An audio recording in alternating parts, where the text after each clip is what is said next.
Hello everyone, so welcome back to my YouTube channel. आपका मेरे YouTube channel pregnancy talk with Simran में बहुत बहुत बहुत स्वागत है और मैं हूं आपकी अपनी होस्ट सिमरन। तो देखिए, जैसे हम सबको क्यूरियोसिटी रहती है कि जब हम प्रेग्नेंट होते हैं हमारे बेबी गर्ल होगी या बेबी बॉय, ज़रूरी नहीं है ये कोई जेंडर इक्वालिटी के ऊपर रहती है। कभी कभार हमारे दिल की इच्छा होती है कि हमें पहले पता लग जाए हम क्या क्या हमने कंसीव किया है, जिसके कारण जो है हम आने वाले बच्चे को वैसी टाइप की खुशियाँ दे सके, वैसी टाइप की चीज़ें उसको प्रोवाइड कर सके। और कहीं तो अपनी रूम डेकोरेशन पे भी फोकस करने लग जाते हैं कि ब्लू करवाएं या पिंक करवाएं। तो इस चीज़ों को भी लेके हमें क्यूरियोसिटी रहती है, चाहे वो उसके कपड़ों से लेकर उसके रहने की जगह तक हो। तो आज हम इस वीडियो में जानेंगे कि घर पर बैठे हम कैसे पता लगा सकते हैं कि हमने बेबी बॉय कंसीव किया है या बेबी गर्ल।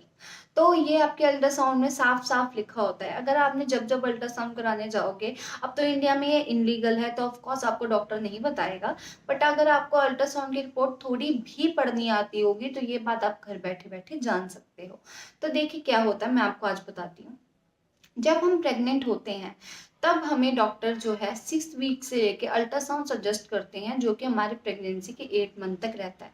अगर मैं बात करूं 6 वीक की, तो 6 वीक में तो नहीं, बट नेक्स्ट अल्ट्रासाउंड जो आपका होगा 3rd मंथ में, उसमें आपको पता लग जाएगा कि आपके बेबी बॉय है या बेबी गर्ल। वो देखने के तरीके होते हैं दो। दो कैटेगरी में आप इजीली देख सकते हो कि आपके बेबी बॉय है या बेबी गर्ल। तो पहली कैटेगरी है हमारी FHR, फेटल हार्ट रेट, जो आपके अल्ट्रासाउंड में मेंशन होगा। जब आपका बेबी का हार्ट बन जाता है 6 वीक में, उसके बाद जो उसकी फेटल हार्ट रेट होती है वो डेवलप होने लग जाती है, हार्ट बीट होने लग जाती है, जिसके कारण इजीली देखा जाता है कि जब बच्चा कम एक्टिव हो तो वो बॉय होता है, वहीं अगर बच्चा ज़्यादा एक्टिव हो तो गर्ल होती है। तो कहा जाता है कि अगर 140 से कम रेशियो अगर आपकी आती है फेटल हार्ट रेट, तो इसका मतलब आपने बेबी बॉय कंसीव करा है। और वहीं अगर आपकी फेटल हार्ट रेट 140 से ज़्यादा आती है तो आपने गर्ल कंसीव करी है। ये रेशियो जो होता है वो 140 से कम से लेकर 160 के बीच में लाई करती है। तो इजीली आप इस चीज़ से देख सकते हो, जो कि आपकी अल्ट्रासाउंड रिपोर्ट में हर बार मेंशन होगी। 3rd मंथ से आप कभी भी अल्ट्रासाउंड करो, आपको डॉक्टर ये चीज़ ज़रूर देखने को मिलेगी आपके अल्ट्रासाउंड रिपोर्ट में कि आपकी FHR क्या है। और ये 98% केसेस में रहा भी है। मैं अपने घर की बात कर रही हूँ कि मेरे घर में मेरी बहुत बड़ी फैमिली है और हर एक फैमिली के मेंबर की मैंने रिपोर्ट्स देखी और लिटरली हमारे केसेस में ये बात रही, मेरे भी केस में रही, क्योंकि मेरी जो FHR रेशियो थी हर बार 156 152 ऐसे ही आती थी, 168 तक भी आती थी। बट सारे कहते थे नहीं मैंने बेबी बॉय कंसीव करा है, क्योंकि मेरे चलने के ढंग से उन्हें लगता था, बट ऐसा नहीं था, मुझे बेबी गर्ल हुई है। और मुझे लिटरली उस पर बिल्कुल विश्वास नहीं था जब मैंने FHR रेशियो सुनी कि हो सकता है मेरी बेबी ज़्यादा एक्टिव हो, मेरा बेबी बॉय ज़्यादा एक्टिव हो, बट नहीं, ऐसा नहीं था। मेरी बेबी गर्ल ही थी और मेरी बेबी गर्ल मुझे मैं बहुत ज़्यादा खुश हूँ, मुझे ब्लेस्ड हुआ एक बेबी गर्ल से। तो सेकंड बात कर लेते हैं। सेकंड हमारी प्लेजेंटा की पोजीशन। वैसे तो देखा जाए तो ये बहुत नॉर्मल सा लग रहा है कि कैसे प्लेजेंटा लाइक पानी की थैली की पोजीशन से हम पहचान सके कि हमारे बेबी बॉय है या बेबी गर्ल। तो देखिए, ये बात भी सच है। अगर बेबी बॉय आपका होता है तो आपकी प्लेजेंटा पोजीशन पोस्टीरियर होती है, पीछे की तरफ होती है।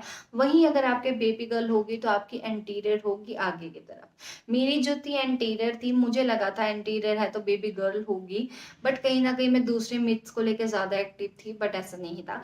एंटीरियर पे भी मुझे बेबी गर्ल हुई है। मतलब अगर आपकी एंटीरियर है तो आपके चांसेस बढ़ जाते हैं कि आपको बेबी गर्ल होगी, वहीं आपकी प्रोस्टीरियर है तो आपके चांसेस और ही ज़्यादा इंक्रीज हो जाते हैं कि आपके बेबी बॉय होगा। तो अगर आप ये दो चीज़ें अपनी अल्ट्रासाउंड रिपोर्ट में देखते हो तो उससे आप पता लगा सकते हो कि आपको जेंडर, आपको आपने कौन सा जेंडर कंसीव किया है। और लाइक आप कैसे मतलब घर में बैठे बिना डॉक्टर की मदद से एक जेंडर प्रिडिक्ट कर सकते हो। तो ये थी मेरी जेंडर प्रिडिक्शन के ऊपर वीडियो। वैसे तो आपको बॉय हो या गर्ल हो, अगर आप प्रिपरेशन के बेसिस पे देख रहे हो तो आप एक क्यूरियोसिटी लेकर चल सकते हो। बट अगर आप कहीं से भी इनइक्वालिटी करते हो तो देखो, आज के टाइम पे लड़का हो या लड़की, दोनों एक बराबर है। आपको बस ये दुआ करनी चाहिए कि आपको एक हेल्थी बेबी हो, क्योंकि इनफर्टिलिटी के इस दौर में अगर आपको बेबी कंसीव होकर एक हेल्थी बेबी पैदा होता है तो आपको अपने आप को एक ब्लेस्ड लाइक कहना चाहिए, आप ब्लेस्ड हो गॉड से, ताकि आपको जो है बच्चा बिल्कुल हेल्थी, आप भी हेल्थी हो, बेबी भी हेल्थी है, सब चीज़ अच्छी है। और बेबी जो है एक अपनी लॉन्ग लाइफ लेके पैदा हुआ है, तो आपको यही दुआ करनी चाहिए। तो ये थी मेरी आज की वीडियो। अगर मेरी वीडियो आपको अच्छी लगी हो प्लीज़ लाइक करें, कमेंट करें, शेयर करें, and don't forget to subscribe my channel. Thank you.